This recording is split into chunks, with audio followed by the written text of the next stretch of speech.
एक नहीं कई मरतबा ऊपर चढ़कर वापस जमीन पर गिरने की तो जैसे इसे आदत हो चुकी थी, और इसी आदत ने इसको इतना मजबूत बनाया कि आखिरकार ये लड़का दुनिया की तीसरी बड़ी कार मैन्युफैक्चरिंग कंपनी होंडाई का फाउंडर बन गया। चंग जू यंग 1950 में कोरिया के टोंगचन नामी एक गांव में पैदा हुआ। ये गांव आज नॉर्थ कोरिया में मौजूद है। उस वक्त पूरा कोरिया एक ही मुल्क हुआ करता था जिस पर जापान राज करता था। चंग अपने 7 बहन भाइयों में सबसे बड़ा था। सिर्फ 14 साल की उम्र में चंग को गुर्बत की वजह से स्कूल छोड़ना पड़ा और वो खेतों में अपने माँ बाप के साथ काम करवाने लगा। वो पूरा दिन खेतों में काम करता, लेकिन पैसे इतने ही कमा पाता कि काम करने के बावजूद भी कई दिन उसे भूखा सोना पड़ता था। इस सिचुएशन ने उसको सोचने पर मजबूर कर दिया कि क्या वो सारी जिंदगी इसी हालत में गुजारेगा। वो अपनी जिंदगी से फेड अप हो चुका था और अल्टीमेटली वो घर से भागकर 100 किलोमीटर दूर कुवान सिटी में चला गया। वहाँ जाकर उसने कंस्ट्रक्शन वर्कर्स के साथ मजदूरी शुरू कर दी। वो मेहनत बहुत करता लेकिन पैसे कम कमाता था, पर इस सिचुएशन में भी वो बहुत खुश था, क्योंकि एक तो जो पैसे वो कमा रहा था वो सिर्फ अकेला खर्च करता, और दूसरा ये कि अब वो आजाद हो चुका था। लेकिन ये आजादी सिर्फ 2 महीने ही चल सकी। उसके माँ बाप जो उसको तलाश कर रहे थे वहाँ आ पहुँचे और उसे ढूंढ कर वापस गाँव ले गए। चंग की जिंदगी में पहली बार जो खुशी आई थी वो छीन कर उसे दोबारा खेतों में काम करने के लिए भेज दिया। पर असल में उसने शहर की जिंदगी का मजा चख लिया था। वो किसी भी सूरत दोबारा से गांव या खेतों वाली जिंदगी नहीं गुजारना चाहता था। उसके बाद उसने 2 बार फिर से भागने की कोशिश की, मगर पकड़ा गया और वापस गांव में आकर काम करने लगा। 1 साल ऐसा हुआ कि फसल बहुत कम हुई और पूरे गांव में खुराक की शॉर्टेज हो गई। नौबत यहाँ तक आ गई कि कई दिन तक भूखा रहना पड़ता था। चंग ने सोचा कि अब बहुत हो चुका, वो यहाँ किसी सूरत नहीं रहेगा। अब वो चौथी बार घर से भागने की प्लानिंग करने लगा और इस बार ये उसकी आखिरी कोशिश थी। अब की बार वो भागकर सोल शहर पहुँच गया जो आज के साउथ कोरिया का कैपिटल है। उसने तो जैसे अपनी जिंदगी का मकसद बना लिया था कि गांव छोड़कर शहर में बसना है, फिर बेशक कोई भी काम करना पड़े। सोल में आने के बाद उसने कोई काम नहीं छोड़ा। कंस्ट्रक्शन के काम में मजदूरी की, फैक्ट्री वर्कर लड़ा, यहाँ तक के साफ सफाई का काम भी किया। उसमें एक खूबी थी कि वो जो भी काम करता बहुत मेहनत से दिल लगा कर करता था। कुछ अरसे बाद उसको एक चावल की शॉप पर डिलीवरी करने की जॉब मिली। वो अब लोगों के घरों में साइकिल पे बैठ के डिलीवरी करने लगा। उसकी वजह से दुकान की सेल काफी बढ़ गई और दुकान के मालिक ने खुश होकर चंग को दुकान का मैनेजर बना दिया। ये उसकी पहली जॉब थी जिसमें उसे किसी किस्म की मजदूरी नहीं करनी पड़ी, और देखते ही देखते उसने दुकान की सेल्स को काफी हद तक बढ़ा दिया। इसी बीच दुकान का मालिक बीमार हो गया और वो दुकान चलाने के काबिल नहीं रहा, लिहाजा उसने थोड़ी सी कीमत में चंग को अपनी दुकान बेच दी। खेतों में काम करने वाला 4 बार घर से भागा हुआ लड़का सिर्फ 22 साल की एज में ही अपनी दुकान का मालिक बन गया। उसने अपनी शॉप पर खूब मेहनत की और कुछ ही अरसे में उसकी चावल की शॉप इलाके की सबसे बेहतरीन दुकान समझी जाने लगी। वो बहुत खुश था, लेकिन उसी दौरान एक वाक़या हुआ और उसकी छोटी सी ये खुशी वापस गम में बदलने वाली थी। 7 जुलाई 1937 को जापान का एक सिपाही मार्को पोलो ब्रिज के करीब कहीं गायब हो गया और उसको ढूंढने के लिए जापानी सोल्जर्स ने चाइना में उसको ढूंढने की परमिशन मांगी। लेकिन जब चाइना ने उनको परमिशन देने से इनकार कर दिया तो दोनों में झड़प शुरू हो गई, जिसको इतिहास में सेकंड साइनो जापानीज वॉर कहा जाता है।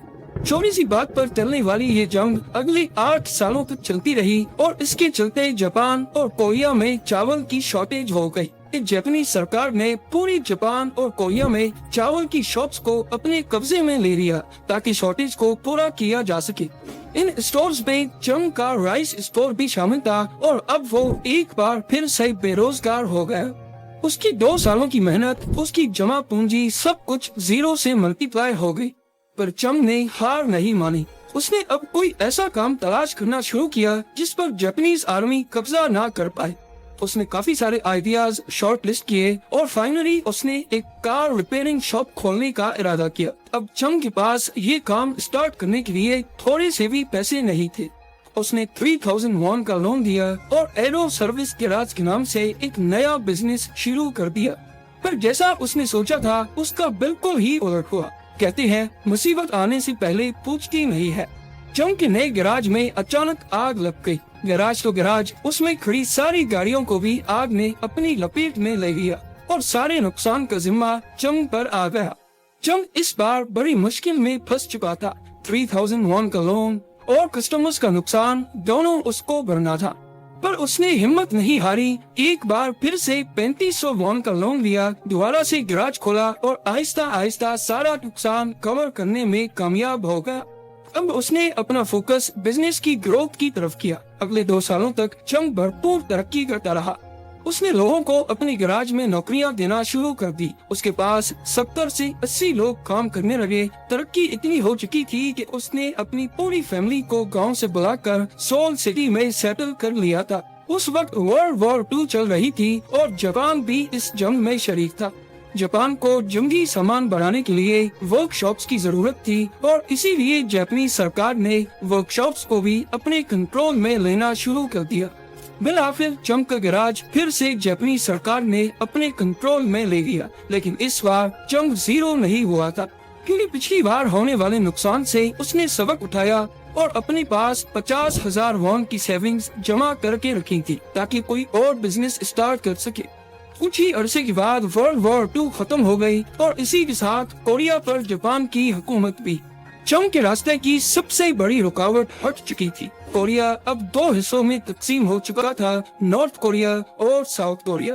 حالات نارمل ہوتے ہی 1946 میں چنگ دوبارہ سول سٹی میں آیا اور دوبارہ ایک کار ریپیئرنگ بزنس شروع کر دیا، ایک نئی پہچان اور نئے نام کے ساتھ۔ اس بار اس نے بزنس کا نام ہونڈائی آٹو سروس رکھا۔ یہ کورین لینگویج کا ورڈ ہے جس کا مطلب ہے ماڈرن۔ اب سول ساؤتھ کوریا کا حصہ تھا جس پر امریکہ کا انفلوئنس رہتا تھا۔ امریکن فورسز اکثر ساؤتھ کوریا میں موجود رہتی تھی اور چنگ نے دیکھا کہ امریکن فورسز کی رہائش کے لیے امریکن آرمی کو بلڈنگز کنسٹرکٹ کروانی تھی۔ اس نے سوچا کہ اگر ایک کنسٹرکشن بزنس شروع کیا جائے تو کافی ترقی کی جا سکتی ہے۔ اسی لیے 1947 میں اس نے ہونڈائی سیول ورکس کے نام سے ایک کنسٹرکشن کمپنی بنا لی۔ کنسٹرکشن کمپنی کو شروع میں چھوٹے موٹے گھر کنسٹرکٹ کرنے یا کچھ کلومیٹرز کے روڈز بنانے کا کام ملتا تھا، جو کسی بھی نئے بزنس کے لیے کافی ہوتا ہے، مگر چنگ بڑے پروجیکٹس حاصل کرنا چاہتا تھا۔ پر حالات نے اس کی سوچ کو ایک بار پھر سے بریک لگا دی۔ 25 جون 1950 کو سوویت یونین کی سپورٹ سے نارتھ کوریا نے ساؤتھ کوریا پر حملہ کر دیا۔ سول سٹی نارتھ کوریا کی بارڈر کے قریب تھی، اسی لیے چنگ نے خطرہ محسوس کیا اور سول سے بھاگ کر بوسان چلا گیا۔ لیکن اس بار بھی چنگ نے ہمت نہیں ہاری۔ اس نے دیکھا کہ U S army south Korea کی مدد کے لیے آ چکی ہے اور آرمی کی رہائش کے لیے ٹینٹس، ویئر ہاؤسز اور کچھ بلڈنگز وغیرہ کی ضرورت تھی۔ چنگ نے دوبارہ سے کنسٹرکشن بزنس شروع کیا اور امریکن آفیشلز کو آفر کی کہ اگر بجٹ ٹھیک ہوگا تو وہ کسی بھی قسم کی کنسٹرکشن سروس پرووائڈ کر سکتا ہے۔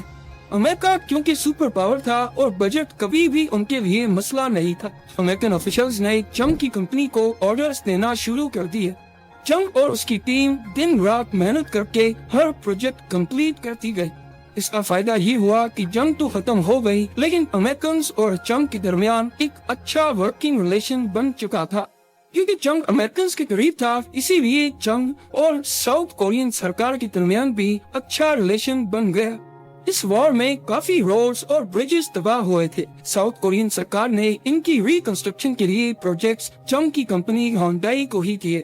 چنگ کی کمپنی اتنی ترقی کر چکی تھی کہ ڈیمز جیسے میگا پروجیکٹ بھی اسی کمپنی نے بنائے۔ ساؤتھ کوریا کا سب سے بڑا ڈیم سویانگ بھی ہونڈائی نے ہی کنسٹرکٹ کیا تھا اور وہاں کا سب سے بڑا کیونگبو ایکسپریس وے بھی اسی کمپنی کا کارنامہ تھا۔ کیونکہ چنگ کا ریلیشن ساؤتھ کورین حکومت کے ساتھ اچھا تھا اور امریکنز بھی اسے پسند کرتے تھے، اسی لیے کنسٹرکشن میں استعمال ہونے والی heavy machinery U S A سے وہ آسانی سے امپورٹ کر لیتا تھا۔ اچھے ریلیشنز کی وجہ سے کانٹریکٹس بھی سب سے پہلے اسی کو ملتے تھے۔ کنسٹرکشن کمپنی تو اسٹیبلش ہو چکی تھی، مگر چنگ دوبارہ سے اپنے پرانے کارز والے بزنس میں آنے چاہتا تھا۔ اس بار اس نے کار ریپیئرنگ سے کچھ بڑھ کر کرنے کا سوچا۔ 1967 میں اس نے ہونڈائی موٹرز کمپنی کی شروعات کی۔ بہت جلد ہونڈائی کی فورڈ کمپنی کے ساتھ پارٹنرشپ ہو گئی۔ فورड की कॉर्टिना कार उस वक्त मार्केट में फेमस थी, इसीलिए होंडाई ने एग्रीमेंट किया कि वो फोर्ड की टेक्नोलॉजी को इस्तेमाल करके कॉर्टिना कार की असेंबलिंग करेंगे और होंडाई के वर्जन के तौर पे उसे साउथ कोरिया में सेल करेंगे। ये एग्रीमेंट काफी कामयाब रहा और होंडाई ने इससे काफी तरक्की भी की, लेकिन साउथ कोरिया की कार मार्केट काफी छोटी थी, सिर्फ 30,000 कार्स की मार्केट थी और उसमें ग्रोथ की चांसेस काफी कम थे। इसीलिए होंडाई ने इस कार को इंटरनेशनली एक्सपोर्ट करना चाहा, मगर फोर्ड के साथ उनका इख्तलाफ हो गया।